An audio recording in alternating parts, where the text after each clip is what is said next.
Hi everyone. आज हम लोग एनएमटीसी का एक क्वेश्चन डिस्कस करेंगे। एनएमटीसी का ये सीनियर सेक्शन वाले पेपर में आया था जो कि 11th एंड 12th स्टैंडर्ड के स्टूडेंट देते हैं।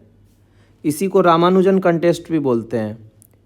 प्रॉब्लम रिमाइंडर थ्योरी से रिलेटेड है, लेकिन इसमें बेसिक यूज क्या है, ग्रेटेस्ट इंटीजर फंक्शन का यूज है क्वेश्चन में। यानी क्वेश्चन मिक्स है ग्रेटेस्ट इंटीजर फंक्शन और रिमाइंडर का।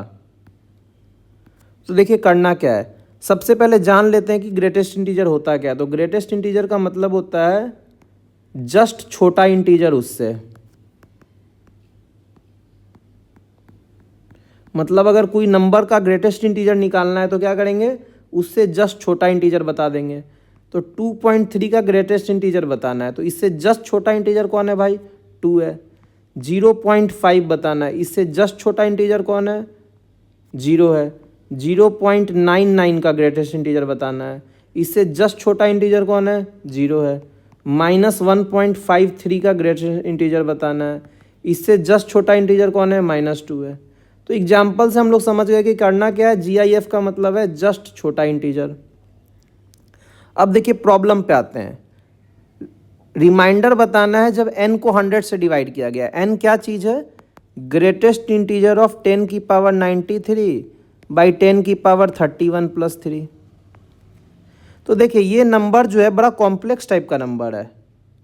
तो इसको पहले देखते हैं कि क्या किया जा सकता है इस नंबर के साथ। तो ये दिख रहा है कि अगर 10 की पावर 31 को कोई आदमी अल्फ़ा लेता है तो 10 की पावर 93 क्या हो जाएगा, अल्फ़ा का क्यूब। क्यों, क्योंकि 31 इंटू 3 क्या होता है, 93। तो ऊपर बन गया अल्फ़ा का क्यूब और नीचे आ गया अल्फ़ा प्लस 3। यही तो है। अब देखिए alpha cube by alpha plus 3 हम क्या करते हैं, हमारा टारगेट है इसको सम नंबर प्लस सम फ्रैक्शन में कन्वर्ट करना। ऐसा हम इस कारण कर रहे हैं क्योंकि ग्रेटेस्ट इंटीजर जैसे ही लगाएंगे तो कोई नंबर है, कोई नंबर मान लीजिए बीटा है प्लस कोई फ्रैक्शन है, और वो फ्रैक्शन अगर 1 से छोटा है तो आंसर क्या हो जाएगा, बीटा हो जाएगा।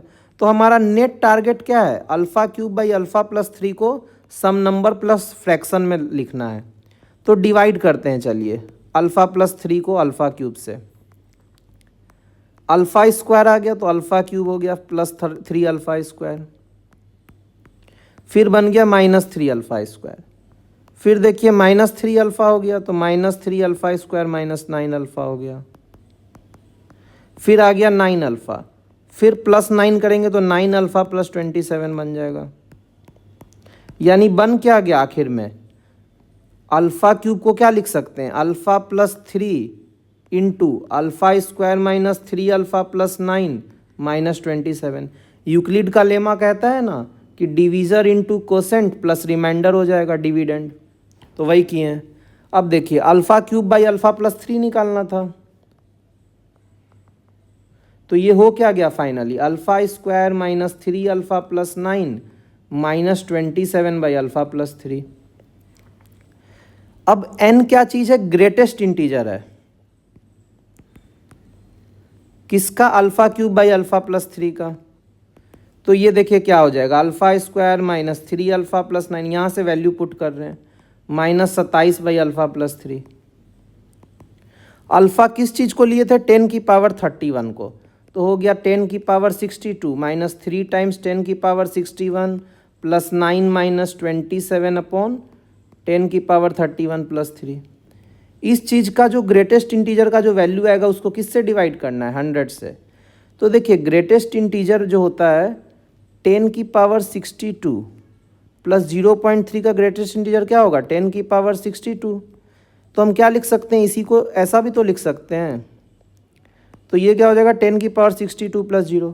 तो हम क्या कर रहे हैं, इसमें जो भी इंटीजर वाला पार्ट है वो निकाल ले रहे हैं। तो ये हो गया, बच क्या गया, -27 बाई 10 की पावर 31 प्लस 3। देखिए नीचे बहुत बड़ा नंबर है, ऊपर छोटा नंबर है, तो कुछ आएगा -0.00 समथिंग। और ये क्या चीज़ है, 10 की पावर 62 -3 इंटू 10 की पावर 61 प्लस 9। हम जानते हैं कि इससे जस्ट छोटा इंटीजर -1 होगा, तो ये बन जाएगा 3 इंटू 10 की पावर 61 प्लस 9 माइनस 1, यानी फाइनल आंसर क्या बन गया 10 की पावर 62 माइनस 3 टाइम्स 10 की पावर 61 प्लस 8। बोल क्या रहा है, इसको 100 से डिवाइड करेंगे तो रिमाइंडर क्या आएगा। तो देखिए जैसे ही 100 से डिवाइड करेंगे ये भी कट जाएगा, ये भी कट जाएगा, क्योंकि इसमें 10 की हायर पावर इंक्लूडेड है। तो बच क्या जाएगा अपना 8। तो इस क्वेश्चन का आंसर क्या हम लोग लिखेंगे 8 हो जाएगा इसका रिमाइंडर।